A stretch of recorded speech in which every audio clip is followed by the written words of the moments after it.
Je dois vous avouer que je m'attendais à moins de monde. J'allais me sentir très seul, mais là, voilà, et en plus, je reconnais des visages, donc tout va bien. Allons-y.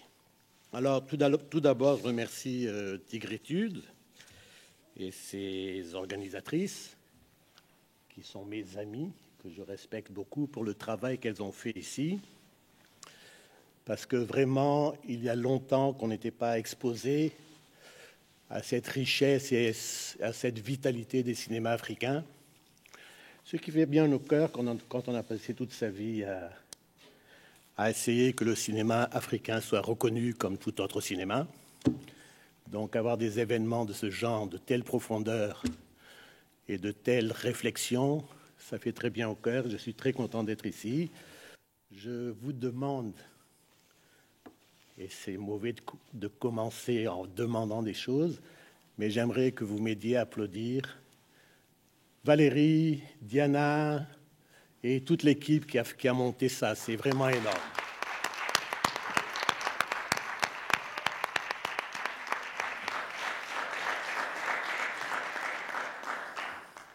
Bien sûr, je vous remercie d'être là. Ça fait chaud au cœur aussi. Alors, avant d'entrer dans le sujet qui m'a été proposé, je tiens à solliciter votre bienveillance par rapport à mon usage de la langue française, que malheureusement je n'ai pas l'occasion de pratiquer souvent.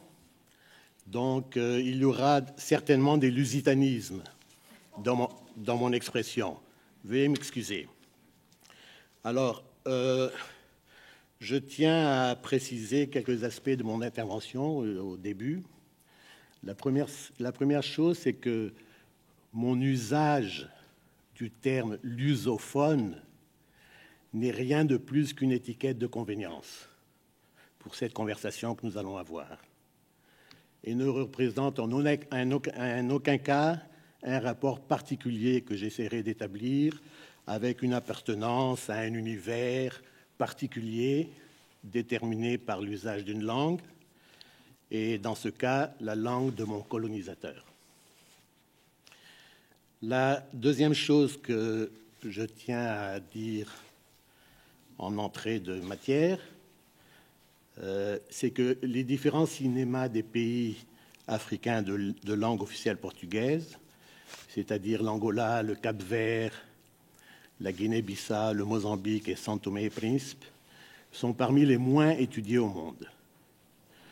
Malgré le fort intérêt depuis toujours pour le cinéma brésilien et en ce moment un fort intérêt envers le cinéma du Portugal, l'attention donnée à ces cinémas d'Afrique reste pratiquement inexistant, même si on remarque ces dernières années un effort fait par des académiciens et des chercheurs qui commencent à produire un corpus de réflexion qui nous est très utile. Surtout, j'insiste dans le cas du cinéma du Mozambique, pour des raisons que je ne sais expliquer. D'autres pays, cet ensemble de pays n'est pas du tout abordé par les gens qui s'intéressent. Donc, vous m'excuserez, bien entendu, si mon intervention porte surtout sur mon expérience sur le cinéma au Mozambique, que je connais mieux que les autres, même si j'ai fréquenté un peu et j'ai travaillé en Angola surtout. Mais voilà, les autres pays, je connais nettement moins. Alors, l'histoire de ces cinémas des pays de langue officielle portugaise, à mon sens, trouve sa genèse, son début en Algérie récemment indépendante. Étrange. Toujours est-il qu'après l'indépendance de l'Algérie en 1962, Alger est devenue la capitale de toutes les luttes de libération dans le monde. Tous les mouvements de libération des colonies portugaises, mais aussi de Namibie, d'Afrique du Sud, les Black Panthers des États-Unis, le mouvement antifasciste du Portugal et même le mouvement de libération de Goa en Inde y trouvent soutien politique et matériel. Dans son dessein de créer 1, 2, 3 Vietnam, Che Guevara est une présence habituelle à Alger, et tout le monde se rencontre là-bas. Dans un discours à la conférence d'Alger en 1968, Amilcar Cabral, le leader du PAIGC, Parti africain d'indépendance de Guinée et du Cap-Vert, disait, et je cite, « Les chrétiens vont au Vatican, les musulmans à la Mecque et les révolutionnaires à Alger. » Voilà, c'est clairement établi, je crois. Le directeur de la très dynamique cinémathèque algérienne à l'époque, Boudjema Karesh, me rapportait au cours d'une soirée, il y a bien longtemps que cela, que tout ce beau monde... On m'entend pas bien. Je me dis peut-être qu'on décale un tout petit peu. Ah, d'accord. Voilà, là c'est super, t'es passé en face du micro. Vous m'entendez mieux? Alors, Boudjema Karesh, un ami, directeur de la Cinémathèque d'Alger, me rapportait il y a longtemps de cela, qu'il fut une époque où tout ce beau monde se retrouvait à la Cinémathèque d'Alger pour voir des films. Voilà. Ils n'avaient certainement rien d'autre à faire. Ils devaient être un peu fatigués de faire la révolution, donc ils allaient voir du cinéma. Et les dirigeants des luttes de libération des pays africains de langue portugaise faisaient partie de la bande. Et c'est dans cet univers bouillonnant que Gillo Pontecorvo il tourne en 1966 la bataille d'Alger, sur lequel Sarah Maldoror est assistante de réalisation.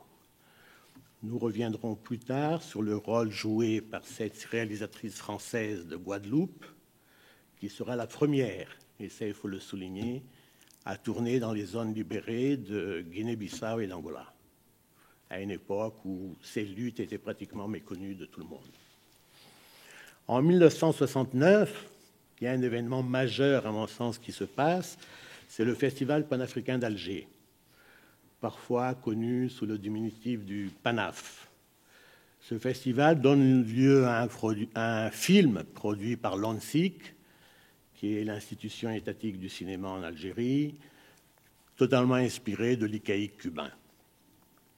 Et c'est le cinéaste et photographe William Klein qui est chargé de donner une cohérence à un large matériel composé de prises de vue tournées par diverses équipes et des archives de lutte anticolonialiste en Afrique. Ce William Klein, en 1967, avait participé au film collectif Loin du Vietnam, coordonné par Chris Marker, que l'on retrouvera plus tard en Guinée-Bissau. Et à l'époque, il était en compagnie de noms comme Godard, René, Varda. Sans oublier un grand nombre de techniciens français engagés dans la lutte anti-impérialiste, ce mot qu'on ne prononce plus, sans se faire lyncher, des opérateurs de caméra, des ingénieurs de son, notamment Antoine Bonfanti, avec qui j'ai eu le privilège de travailler plus tard dans le Mozambique indépendant. Alors tous ces techniciens français à l'époque se mobilisent pour mettre leurs compétences techniques au service avant des luttes ouvrières en France, dans les films des groupes Medvekin, mais plus tard dans la décolonisation africaine via ce film Festival panafricain. Le film réunit une équipe internationale avec beaucoup de cinéastes et d'opérateurs algériens. Et Sarah Maldoror, dont on parlait tout à l'heure, une des rares cinéastes à l'époque à avoir porté des images des luttes de libération d'Afrique lusophone, participe à cet effort collectif de mobilisation, etc. Je n'ai aucun doute qu'à l'image des autres participants, William Klein se sentait solidaire des luttes anti-impérialistes en Afrique, un continent qui ne s'était pas encore débarrassé du colonialisme portugais, du régime de l'apartheid en Afrique du Sud, et demeurait essentiellement très vulnérable dans un système mondial qui lui laissait peu de marge de manœuvre. Mais ce William Klein était également sensible aux luttes des Afro-Américains dans son pays d'origine, les États-Unis, puisqu'il tournera un film Eldridge Cleaver, Black Panther, lors du séjour de celui-ci à Alger où il s'était réfugié. Je vous conseille de trouver et chercher un article, excellent article de Olivier Adouchi, qui, à l'occasion de la sortie de ce film en DVD sur Arte, a écrit un article, il me semble, fondamental. Quant à l'Institut algérien de production, c'était l'occasion de témoigner de sa solidarité avec les mouvements de décolonisation africains dans la lignée de la politique étrangère de l'Algérie à l'époque, axée sur l'aide au mouvement de décolonisation, mais aussi, il faut se rappeler, doublé d'un panafricanisme qui visait essentiellement à se démarquer de la politique de Senghor au Sénégal, qui était jugée trop dépendante des grandes puissances européennes. La politique de la négritude, vous aurez deviné. Donc ce festival organisé par les Algériens est aussi une offensive contre le courant de la négritude, associé au poète président, et l'intitulé même du festival, premier festival culturel panafricain, est finalement un camouflet adressé au Festival mondial des arts nègres, organisé en 1966 au Sénégal. En 1969, plus de mention d'une quelconque négritude dans l'intitulé. La place est faite à la culture, qui se veut révolutionnaire, moyen de mobilisation, vecteur de conscientisation, d'agitation, d'esprit critique contre les séductions de l'ennemi ou l'adversaire et un support d'encadrement d'une pensée. Une telle conception associant l'art et l'engagement à tour au fil des ans suscitait un sentiment de rejet, mais aussi de réel espoir. Tout dépend de la manière dont s'exprime ce rapport. Les leaders politiques conviés à s'exprimer dans le Festival panafricain d'Alger étaient à la fois engagés dans une lutte contre le colonialisme portugais, mais aussi dans les questions culturelles, dès le début. Citons Amilcar Cabral, du Cap-Vert, de Guinée-Bissau, Agustin Nunet, Angola, Mario d'Andrade, mais aussi des militants de l'ANC de l'Afrique du Sud. Dans leur déclaration, ces dirigeants se concentrent sur la manière dont ils mènent le combat sur le terrain, aspect militaire, politique, mais aussi sur le rôle majeur, selon eux, de la culture en vue de la libération. Leur conception se démarque clairement du concept de la négritude, dont Frantz Fanon avait déjà proposé un dépassement dans ses textes, surtout contre la version senghorienne du mouvement, et pas nécessairement contre le Sénégal, pays du président poète, car des intellectuels sénégalais sont présents à ce festival, notamment Ousmane Sembène, et Djibril Diop Mambéty, à l'époque encore acteur de théâtre. Je vous propose de voir un extrait du Festival d'Alger de William Klein. Je ne sais pas où est le projectionniste, mais c'est l'extrait numéro 1. Il doit être là, j'imagine.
pour l'indépendance nationale est aussi une lutte pour la culture de notre peuple. Nous donnons beaucoup d'importance à cet aspect de l'activité de notre mouvement. C'est par cela que nous avons envoyé une délégation au symposium qui a été réalisé à Alger. Et nous avons développé le thème de la culture et la lutte libération. Ça veut dire le rôle de la culture dans la lutte libération et inversement, le rôle de cette lutte libération pour le développement de la culture.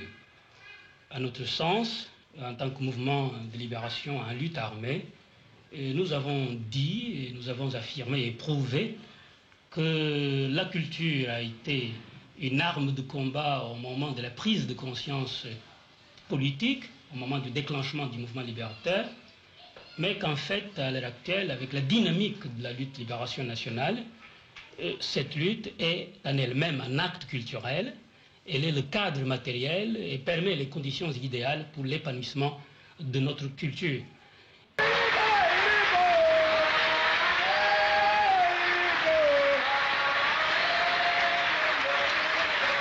Le PAIGC est l'aboutissement d'un processus de conscientisation politique et de recherche de moyens pour développer la lutte.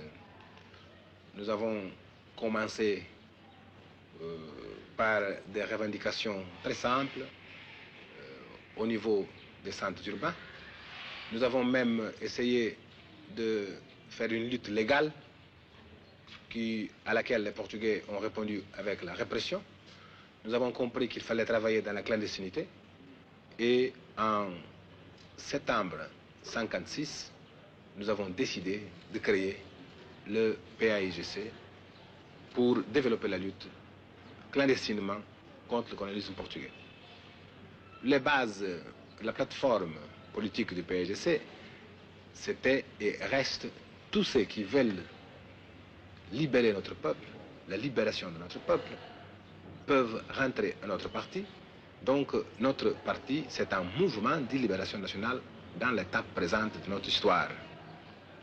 Et sur le point de vue idéologique, nous avons posé le problème non seulement de libérer notre pays de la domination coloniale, c'est-à-dire la Guinée et les îles du Cap-Vert de la domination coloniale, dans un cadre d'unité nationale, mais aussi de libérer notre peuple totalement, à jamais, de l'exploitation. Le processus de préparation de la lutte armée a été long pour nos conditions et lent. Et nous avons commencé à mobiliser la campagne, étant donné que les villes principales avaient déjà ces organisations clandestines du parti. Nous avons envoyé des cadres à la campagne pour mobiliser les paysans à partir des réalités concrètes de chaque jour. Et l'objectif politique, c'était surtout de développer notre présence, approfondir cette présence et montrer à notre peuple que nous étions capables de nous battre. Nous sommes capables de nous battre contre les Portugais.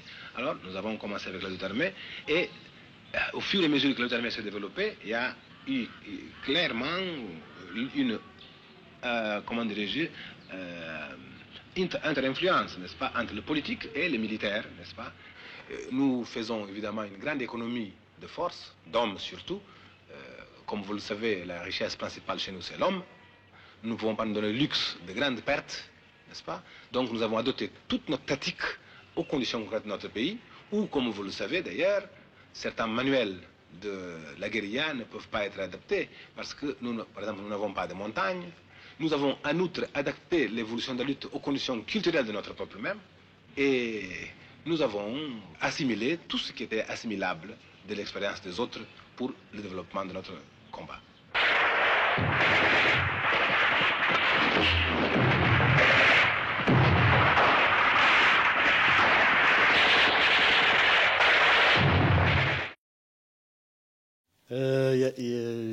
Il y a quelque chose qui me surprend toujours, c'est comment,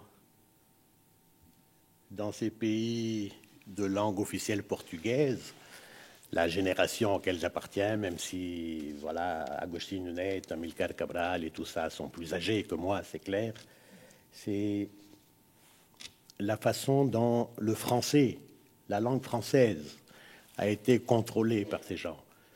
Si on peut le comprendre par rapport à la Guinée-Bissau, qui est entourée de gens de langue française, je me rends compte qu'en Angola, au Mozambique, c'est la même chose.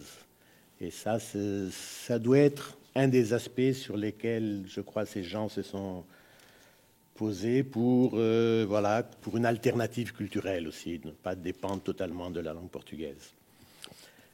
Alors, il faut, pour continuer dans cette narrative, il faut comprendre aussi que la fin des années 60 voit l'émergence d'un cinéma d'auteur engagé et inventif à l'échelle mondiale et aussi beaucoup dans le tiers-monde, entre guillemets tiers-monde.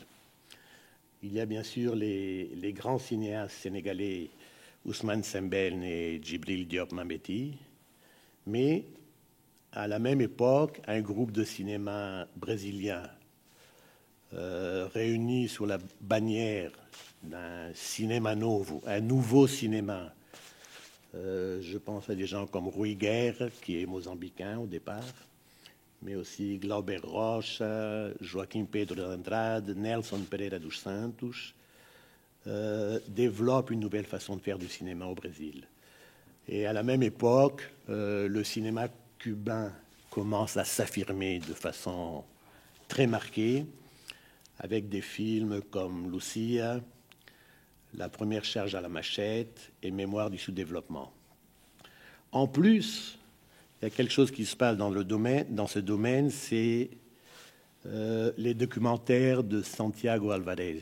J'en parle parce que l'influence plus tard, notamment sur moi, mais sur le documentaire en général au Mozambique, est indiscutable. D'ailleurs, Jean-Luc Godard, lui dédiera un volet de ses histoires du cinéma. Contre la guerre du Vietnam, laissé filmer, le documentaire d'intervention trouve avec Santiago Alvarez un second souffle. J'avais souhaité vous montrer le premier film que Santiago Alvarez, le premier documentaire que Santiago Alvarez a tourné au Mozambique, intitulé Maputo Meridiano Novo. Malheureusement, on n'a pas pu le trouver, malgré les efforts de Laurence, que je remercie. Donc, je vous propose un extrait d'un documentaire qu'il fait au Vietnam, Hanoi, martes 13, Hanoi, mardi 13. Pas un seul mot. On n'a pas besoin de parler. Les images parlent. Et à cette époque, il se permet même d'utiliser de l'humour contre l'impérialisme américain au Vietnam. Les images qu'on va voir sont dures. Il s'agit d'une guerre, et les guerres sont dures, mais elles parlent pour elles-mêmes. Donc j'ai pensé que ce serait important qu'on s'arrête un peu sur ce cinéaste cubain, puisqu'on le retrouvera des années plus tard au Mozambique, en tournage, mais aussi dans des initiatives de formation, etc. Je me considère moi-même un élève de Santiago Alvarez. J'ai beaucoup appris avec lui. Donc, je vous propose un extrait, l'extrait 3, Hanoi, martes 13.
You thought it was a joke, and so you laughed. You laughed when I had said that losing you would make me flip my lid. Right? You know you laughed. I heard you laugh. You laughed, and then you left. But now you know I'm utterly mad. And they're coming to take me away, ha-ha. They're coming to take me away, ho-ho, hee-hee, ha-ha. To the happy home with trees and flowers and chirping birds and basket weavers who sit and smile and twiddle their thumbs and toes, and they're coming to take me away, ha-ha. I cooked your food, I cleaned your house, and this is how you pay me back for all my kind, unselfish, loving deeds. Ha? Well, you just wait, they'll find you yet, and when they do, they'll put you in the ASPCA, you mangy mutt. And they're coming to take me away, ha-ha, they're coming to take me away, ho-ho, hee-hee, ha-ha, to the funny farm, where life is beautiful all the time, and I'll be happy to see those nice young men in their clean white coats, and they're coming to take me away, ha-ha, to the happy home with trees and flowers and chirping birds and basket weavers who sit and smile and twiddle their thumbs and toes, and they're coming to take me away.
Voilà, Santiago Alvarez qui, à mon avis, découvre, nous fait redécouvrir une dimension de montage dans le documentaire qui est essentielle pour le cinéma documentaire qui s'en suivra dans les pays en question dont on parle ici. Parce que, voilà, c'est une école. La parole n'est plus nécessaire. Les images doivent parler d'elles-mêmes. Et le travail sur la bande sonore est fondamental. Elle nous fait comprendre plein de choses sur l'état d'esprit de la situation et sur beaucoup de documentaires que l'on retrouve des années plus tard au Mozambique, en Angola, en Guinée-Bissau. Cette école est très présente.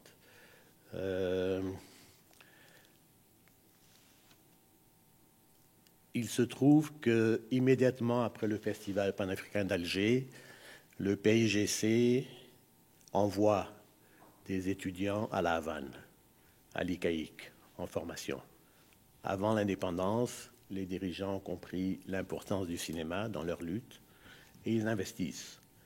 3 Guinéens, dont deux cinéastes qui deviendront notoires, Flora Gomez et Sanana Ada, sont envoyés bien avant l'indépendance pour se former à La Havane, et ils reviennent avant l'indépendance et ils tournent des images qui sont des images fantastiques d'archives qui sont utilisées dans plein de produits Guinée-Bissau. Les autres mouvements de libération, notamment au Mozambique et en Angola, investissent dans la production de films sur leur lutte, avec le soutien et la participation des secteurs progressistes et anticolonialistes de plusieurs pays, dont l'Italie, la Grande-Bretagne, la Yougoslavie, les États-Unis d'Amérique, l'Union soviétique, la France, la Chine, la Suède, etc. Il y a vraiment à cette époque un mouvement anticolonial qui fait que beaucoup de gens se proposent d'aller tourner pour dénoncer. Et cet état de choses et ce volume de films, dont je ne vous montrerai aucun extrait parce qu'ils se ressemblent tous, il faut le dire. Ce sont des films qui sont faits comme un outil pour une lutte. Ce pas des films qui sont faits dans une dimension esthétique particulière. Mais ces films, cet ensemble de films, crée une situation qui, à mon sens, est unique en Afrique. Car tandis que dans les autres pays d'Afrique, la production était sous le contrôle des colons, dans ces pays, elle se trouve déjà entre les mains des mouvements révolutionnaires. Ça, c'est fondamental pour la suite. Avant les indépendances, les mouvements de libération contrôlent le cinéma du pays. C'est eux qui font le cinéma dans le pays. C'est plus les colons qui, dans le cas du Mozambique, étaient occupés à faire du film porno. Qui n'a pas eu grand succès, je dois l'avouer. Donc, c'est sur ces images tournées pendant la lutte armée que les futurs réalisateurs et producteurs, dont moi, de tous ces pays, construiront leur patrimoine audiovisuel. Tous ces films, et pour citer encore une fois Frantz Fanon, étaient un acte liturgique et une occasion privilégiée pour que tout être humain entende et soit entendu. Cette notion d'un cinéma qui sert à quelque chose a fortement marqué le cinéma dans nos pays, dans les pays de langue officielle portugaise. Bien entendu, le rôle de ces films, c'est de dénoncer internationalement le colonialisme portugais, mais aussi de stimuler, de provoquer l'exaltation de la notion du héros pour inspirer le peuple. Et tous ces films ont nécessairement une fonction cathartique pour nous. On existe, on peut nous voir, on est en lutte.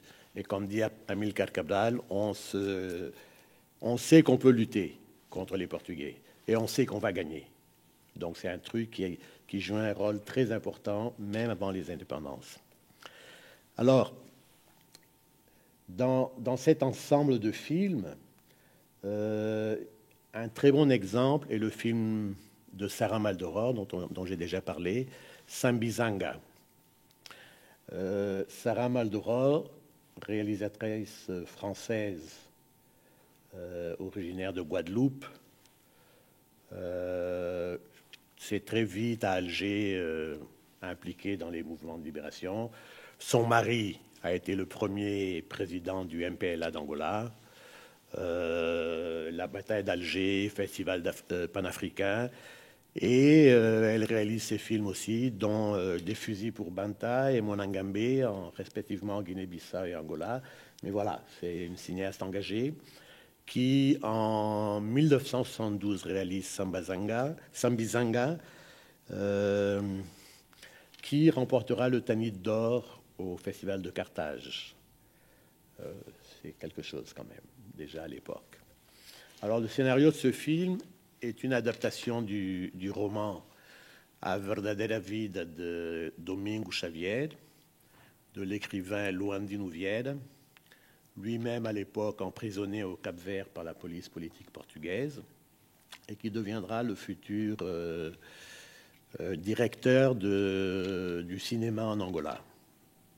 Personne avec qui j'ai eu l'occasion de travailler, et de faire ce qui, à mon sens, ça reste à vérifier, mais sans fausse modestie, je crois qu'on a fait la première coproduction entre pays africains, quoi. C'est un film qui s'appelle Pamberi ne Zimbabwe, à l'occasion de l'indépendance du Zimbabwe, 1982, si je ne me trompe. Mais si Kiss Chérie ici est ici, voilà mon ami Kiss est ici. You know Pamberi ne Zimbabwe. Voilà. Ouais, à l'époque, on faisait des choses, quoi. Ce film est tourné au Congo parce que, bien entendu, on ne peut pas le tourner en Angola, qui est encore sous la guerre, et a pour thème la libération de l'Angola et dénonce l'oppression coloniale, et a aussi pour objectif de soutenir l'éveil des consciences, mais déjà à l'époque, 1972, met en avant le rôle des femmes dans les luttes de libération. Ça, c'est un autre aspect très important. Depuis le début, ces mouvements de libération ont compris quelque chose par rapport au rôle des femmes. Et ça a eu évidemment une influence fondamentale pour la suite, après les indépendances. Je vous propose de voir un extrait de Sambizanga, qui est un film, à mon sens, très important. Yallah. Donc, Sambizanga, c'est extrait 2.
Donc, vous aurez compris que l'héroïne du film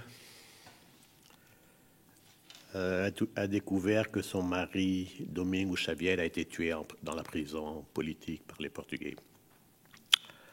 Ce film de Sarah Maldoror, je crois, il faut le regarder de près, parce que plus tard, des jeunes cinéastes qui n'ont rien à voir avec cette époque, quelque part, ont su saisir une émotion particulière par rapport à ce moment de l'histoire et l'utiliser à bon escient dans leur travail.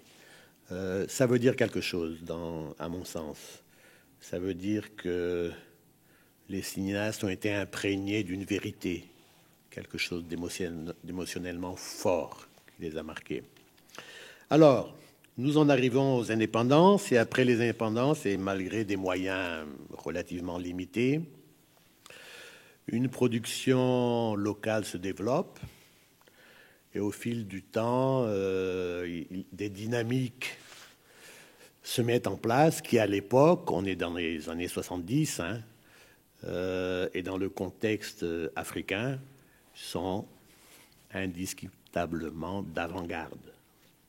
Les autres pays africains ne font pas la même chose par rapport au cinéma. Les autres pays africains existent dans le cinéma, dans un rapport que l'on peut discuter avec la France ou je ne sais qui, mais il n'y a aucun souci ou envie d'exister de façon autonome comme on a pu le vivre dans les pays de langue officielle portugaise. C'est le cas en particulier du Mozambique, où il faut se rappeler que le cinéma sera la première action culturelle du gouvernement qui se met en place, avec la création en 1976 de l'Institut national du cinéma. Aucune créativité, c'est le modèle Cuba qu'on a connu en Algérie et qu'on établit chez nous. Un modèle, somme toute, fonctionnel, ça marche. La première action qui est faite par cet institut, c'est de mettre en œuvre un vaste programme de formation pour former des gens qui n'existaient pas. Au moment de l'indépendance au Mozambique, il faut garder en tête qu'il y a 80% d'analphabètes. Il y a 3 médecins mozambicains. Il y a un architecte. Donc, tout le pays devient une grande école. Il faut former, il faut former. Et c'est le cas pour le cinéma. Et on fait appel à des professionnels du Brésil, de Cuba, de France, du Canada, de la Grande-Bretagne, du Danemark, etc., pour former des gens, des techniciens locaux, des réalisateurs et développer une production locale. Dans les années qui suivent, il y a vraiment une ébullition et des activités dans tous les domaines se développent avec quelque chose d'assez rare, une autonomie financière et le soutien inconditionnel de l'État. L'activité ne se limite pas au développement de la production, mais adopte des politiques qui visent la transformation de la distribution et la diffusion, jusque-là essentiellement tournée vers Hollywood, le cinéma Hollywood, et le cinéma indien, avant Bollywood. Par exemple, l'Institut national du cinéma achète les droits de diffusion de films africains pour les écrans du Mozambique et de l'Angola. Jamais vu. Jamais un pays africain n'avait fait ça avant. Tout ça dans une perspective de coopération sud-sud et pour s'affirmer avec autonomie, etc. Mais aussi des coûts assez intéressants à l'époque. La Palme d'Or à Cannes en 1900, je ne sais plus, Padre Padrone des frères Taviani fait sa première internationale à Maputo. Et c'est tout à fait normal. Voilà. On existe, donc on fait des choses et on ne se pose pas de questions. Je vous ai parlé de la coproduction avec l'Angola, Pambereni Zimbabwe, 1980. Je crois bien, mais il faudrait rechercher que c'est la première coproduction entre 2 pays africains. Ça n'avait jamais été fait avant, ça n'existait même pas comme possibilité. Et ce qui est intéressant pour moi, c'est que ce film, en grande partie, sera la jeunesse du cinéma zimbabwéen post-indépendance. Les images de ce film, notamment la partie où Bob Marley célèbre l'indépendance du cinéma, seront utilisées, mais ça doit être le film le plus piraté de l'histoire, sera utilisé par tout le monde au Zimbabwe, n'est-ce pas, mon ami Keith? Voilà. On joue ce rôle dans cette situation. Alors, cet exemple, tout ce bouillonnement attire très vite l'attention de beaucoup de monde qui veulent venir à Maputo voir et comprendre qu'est-ce que c'est que ce truc, qu'est-ce que c'est ces fous qui font des choses, etc. Et on commence régulièrement à recevoir des gens comme Medondo, Haile Gerima, Mirza Kalouache, Santiago Alvarez et Fernando Birri, l'Argentin. Donc, des révolutionnaires. Malgré cette présence voilà, assez élargie, il faut constater quand même que l'attention des chercheurs et académiciens, dans le très peu qui a été fait jusqu'à présent sur le cinéma mozambicain, se sont concentrés essentiellement sur la présence de Jean-Luc Godard et de Jean Rouch, comme si les autres n'existaient pas. Il n'y a que ces deux noms qui existent. Et pourtant, il y a toute une panoplie qui passe, on les reçoit, on bosse ensemble, on fait des trucs, mais on ne parle que de Godard et Jean Rouch. Alors, il est vrai qu'à l'époque, il y a eu beaucoup de brouhaha autour. Les cahiers du cinéma ont même fait une édition spéciale sur la présence de Godard au Mozambique. Ça s'appelait « Images de la naissance d'une nation ». On ne l'a toujours pas compris. Mais essentiellement, Jean-Luc Godard propose au gouvernement un projet tourné sur l'adaptation de la vidéo, qui fait ses premiers pas comme outil de travail. C'est vraiment le début de la vidéo. Et au long de plusieurs voyages, voilà, fait des expériences, tourne, essaye de faire marcher cette technologie. Finalement, le projet ne sera pas retenu à cause des coûts très élevés qu'il impliquait, mais aussi des incertitudes par rapport à cette nouvelle technologie, quoi. On n'en savait pas trop à l'époque. Apparemment, des films auraient été tournés par Godard. Moi, je ne les ai jamais vus. Je ne sais pas si quelqu'un les a vus ou si quelqu'un a une trace. J'adorerais les voir. Ce que je retiens de la présence de Godard au Mozambique, voilà, c'est un grand monsieur, bien entendu, on était tous là, etc. Et lui, il était dans sa bulle de Godard. Très bien. Mais il s'est daigné un jour venir nous parler, tout jeune, cinéaste, voilà, avec des envies de cinéma. L'unique chose que je retiens et que je trouvais intéressante, c'est qu'il nous a dit « Faites votre cinéma avec une calculette à la main. Sachez combien coûte le cinéma. » Ah, ben, très bien.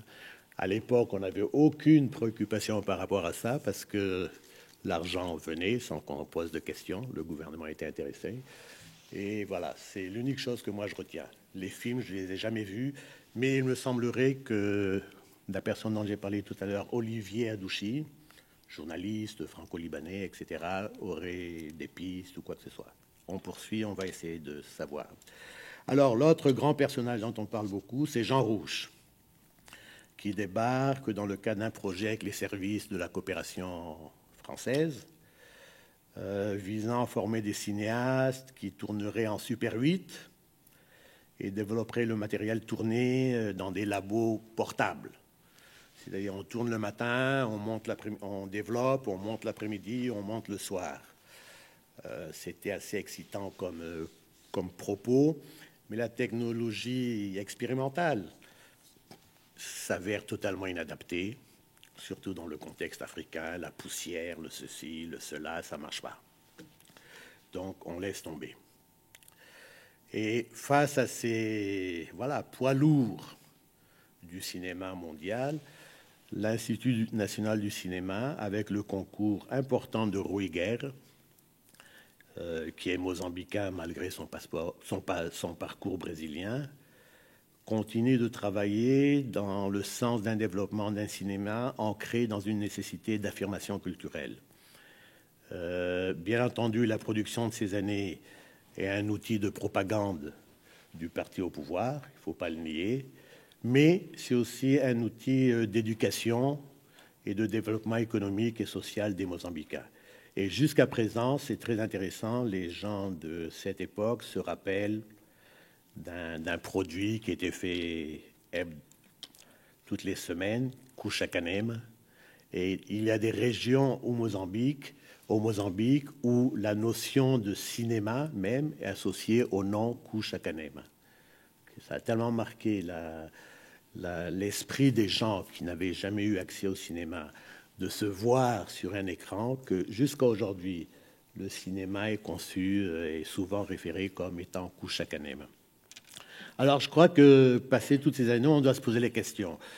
Est-ce que Godard et Jean Rouch ont eu une influence dans le cinéma qui se fera éventuellement plus tard au Mozambique? Ma réponse aujourd'hui est clairement non. Aucune influence. Nicht, nada, niente.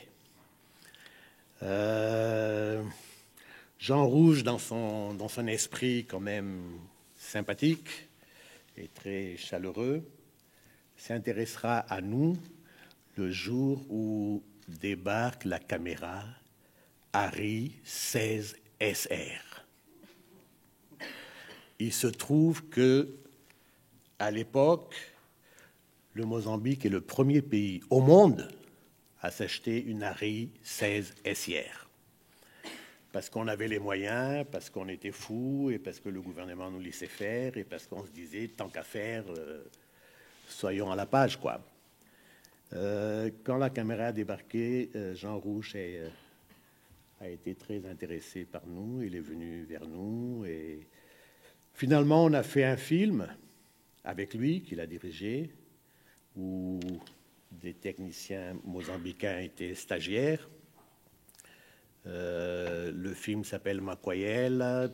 Beaucoup d'années plus tard, j'ai pu le retrouver au Musée de l'Homme à Paris. Et pour la première fois, il a été montré au Mozambique dans les années 2000, quoi. C'est un film qui a disparu. Par contre, tout le travail de Godard, je ne sais pas. Je n'ai jamais rien vu, donc je ne sais pas vous dire.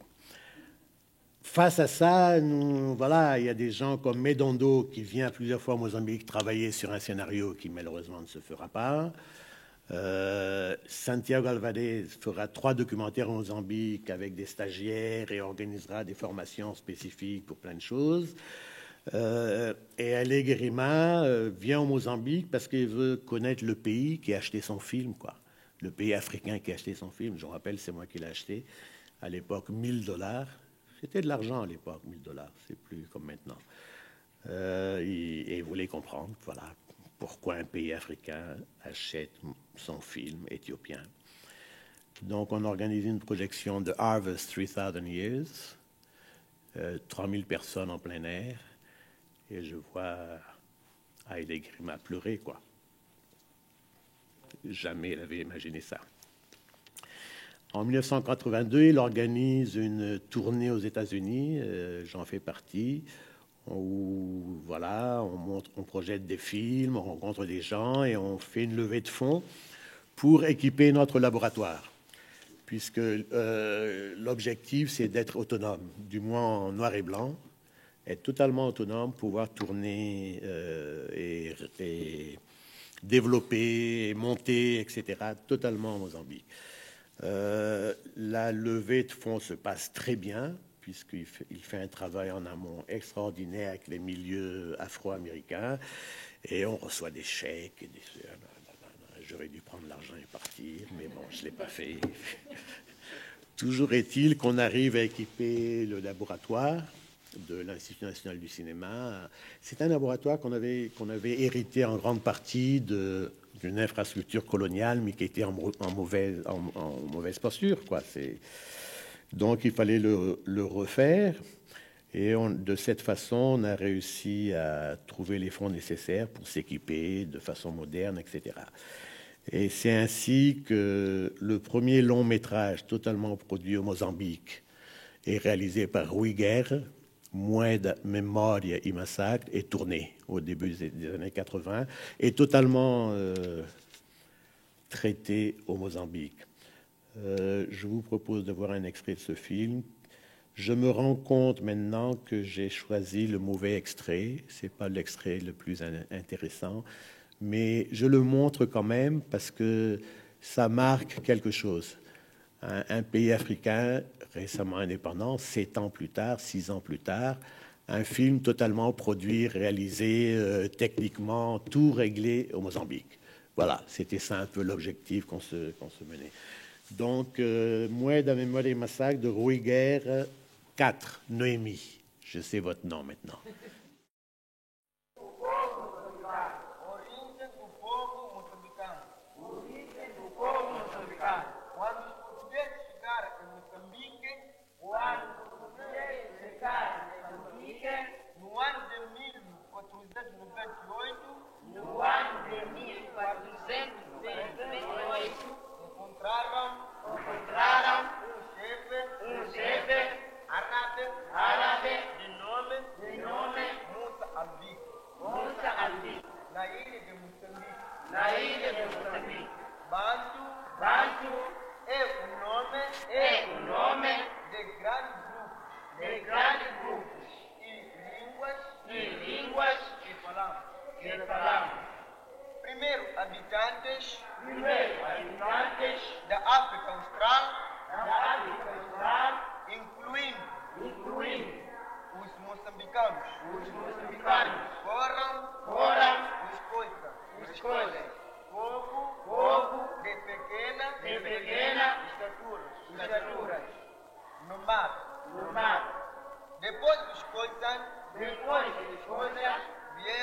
vieram os antidontes, um pouco avançado na vida social. Os coisas fugiram para o deserto de Kalahari. E até hoje. Vamos ler.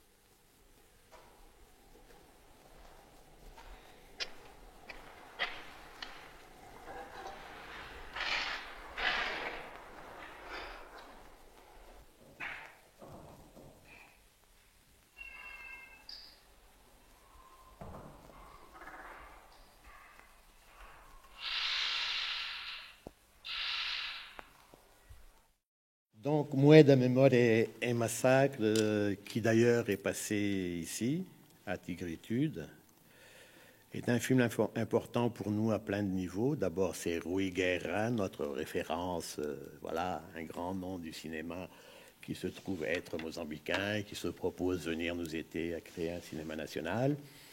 La notion de mémoire, un cinéma sur la mémoire, qui jusqu'à de nos jours, je crois, marque fortement le cinéma en Mozambique, puisque beaucoup de films se réfèrent à cette mémoire, notamment les films d'un jeune Inadel Soukosa, que vous passez demain, c'est ça, oui.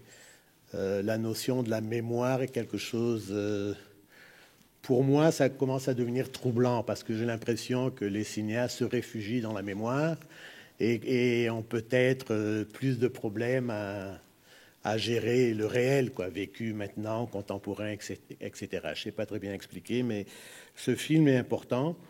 Encore une fois, la notion qui, dans cet extrait, établit de façon très claire comment le pays est une école.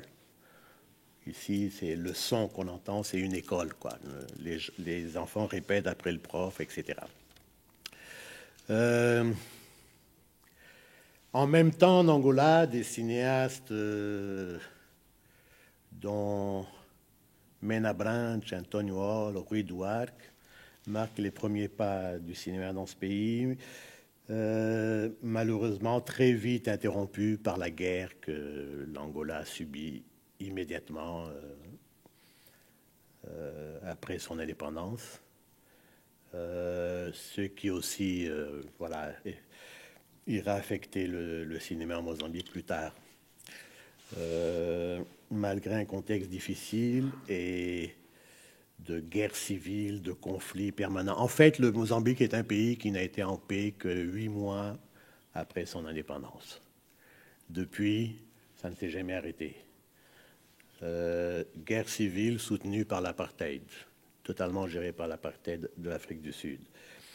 Après, le mouvement soutenu par l'apartheid a continué cette guerre jusqu'à récemment. Maintenant, c'est les djihadistes qui s'y mêlent avec Total, puisqu'on a découvert du gaz au Mozambique. Donc, en gros, depuis 45 ans, c'est un pays qui a toujours vécu dans le conflit. Et ça, il y a un moment, ça crée des problèmes et des traumas énormes. Mais malgré ce contexte difficile, jusqu'en 1990, plus ou moins, l'Institut national du cinéma continue à produire de façon régulière. On recense 13 longs métrages, 119 courts et 395 éditions du documentaire Kushakanem, qui est un 10 minutes d'actualité, en fait, qui est produit de façon hebdomadaire et diffusé dans tout le pays.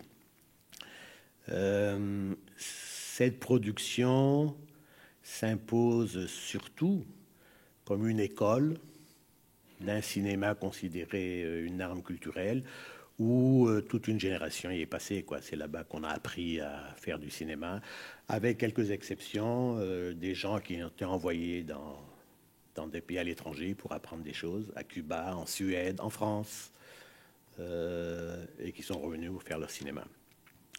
Alors, le constat que moi je fais, c'est que la production audiovisuelle dans ces pays n'atteindra malgré les moyens humains et techniques disponibles, pas énormes mais disponibles, ni la force constructive qui aurait pu développer une vision similaire à un troisième cinéma, comme défini par les réalisateurs argentins Fernando Solanas et Ottavio Gettino, ni la capacité de poursuivre la genèse d'un cinéma expérimental et innovateur. Malgré les tentatives de plusieurs cinéastes de cette génération, je crois qu'on ne nous a pas donné l'occasion d'aller jusqu'au bout de nos ambitions. Et quelque part pris dans le piège du désir, de la rapidité d'une transformation radicale et de l'évolution des conflits géopolitiques autour de nous. N'oublions pas que l'Afrique australe, jusqu'à la libération de l'Afrique du Sud, a été un milieu de conflits qui s'est multiplié à diverses échelles et qui a eu des implications traumatiques dans la zone. Donc l'évolution de ces conflits géopolitiques fait en sorte que le fait politique s'impose quelque part à une réflexion sur la conception d'une société et s'impose aussi au talent créatif des réalisateurs. Donc quelque chose, quelque part on a raté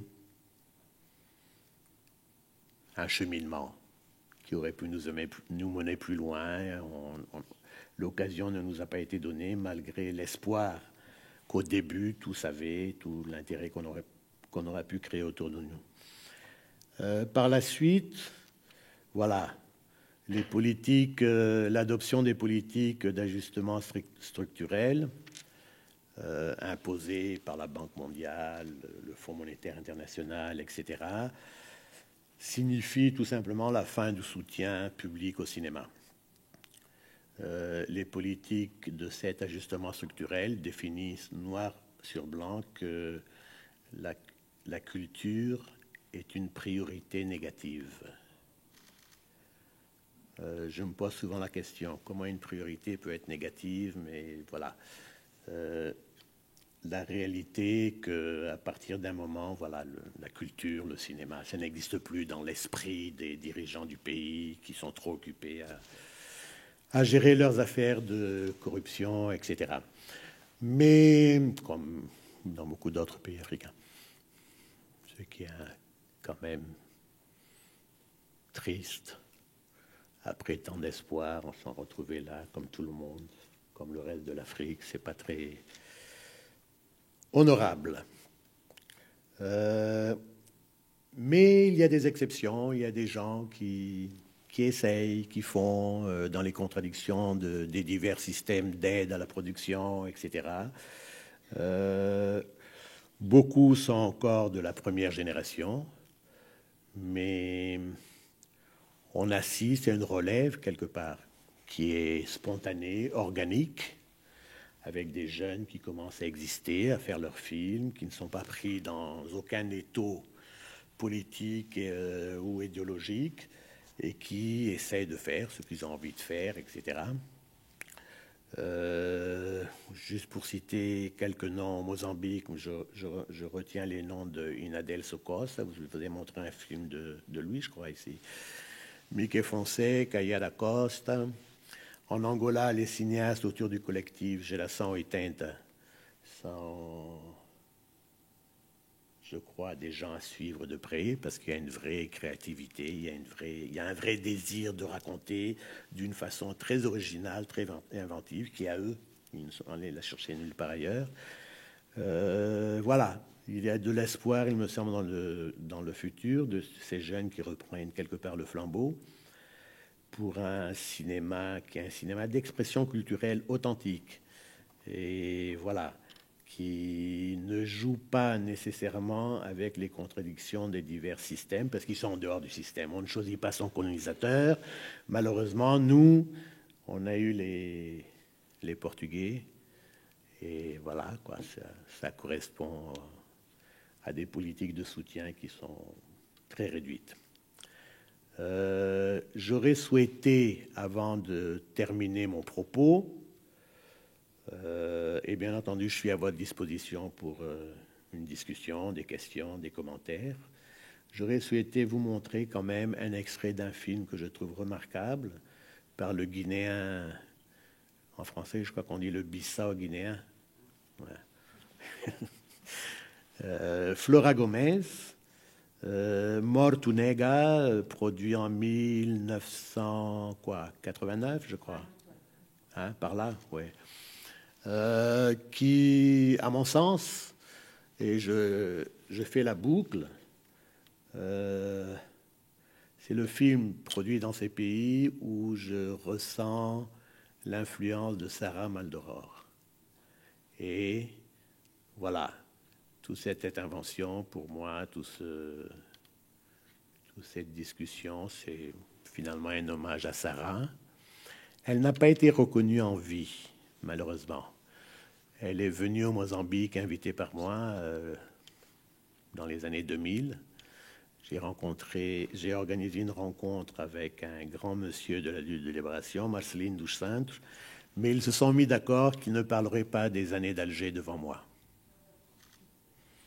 Elle se plaignait qu'elle cuisinait trop pour tous ces dirigeants de la libération. Tous les soirs, ils étaient là, ils avaient faim, il fallait leur donner à manger. Et lui disait, bon, lui parlait de son rapport à elle avec son mari angolais. Voilà, il me semblait que c'était compliqué, ils n'ont pas voulu en parler, je n'ai pas insisté. Toujours dire qu'elle est venue, c'était un honneur et un privilège, et voilà, je lui rends hommage quand je peux, voilà. Donc, un extrait court de Morto Nega, après je reviens si jamais éventuellement vous avez des questions. J'espère que mon intervention aura servi à comprendre un peu le caractère transnational du cinéma des pays d'Afrique de langue officielle portugaise. La notion de cinéma national, à moi, m'interpelle un peu. Je n'arrive pas à comprendre qu'est-ce que c'est, puisqu'on est tous influencés par quelqu'un, quelque part, quelque chose. Et voilà, je mets à votre disposition. Je vous remercie de votre attention. Merci et à tout de suite. Voilà.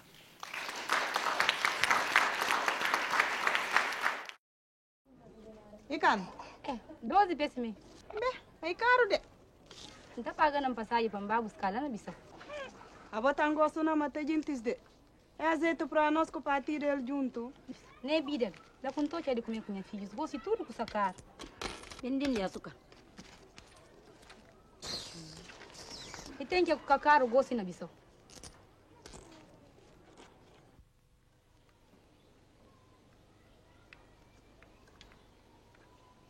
Aonde nós estudamos a palavra unidade. Não para perder esse valor na metade do nosso povo. Unidade está ajudando junto no povo. Está ajudando a acabar com o problema de raça. Mas é problema ali e por isso tem uma solução. Amanhã, a hora que nós vimos hoje, palavra progresso, nós devemos entender mais direito. Mas nós estudamos a palavra luta. Luta. Não vai? Luta. Mais um bias. Que vou panta? Impanta. Aos mortos na ronda para todo lado.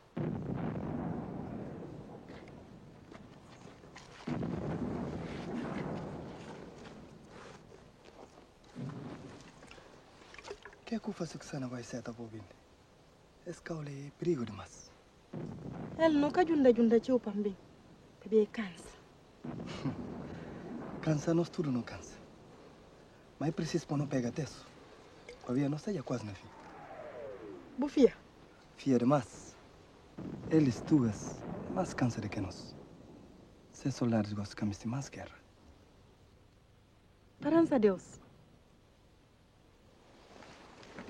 Não tá bupê. Está melhor. Graças a Deus. Tá arranca assim dele. Ali tá lá. Eu... descansa. Hoje nós fazemos 5 dias em café.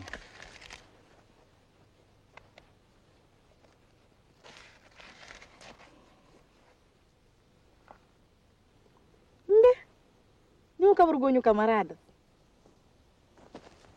Camarada, saco. Não me siga, Está bom.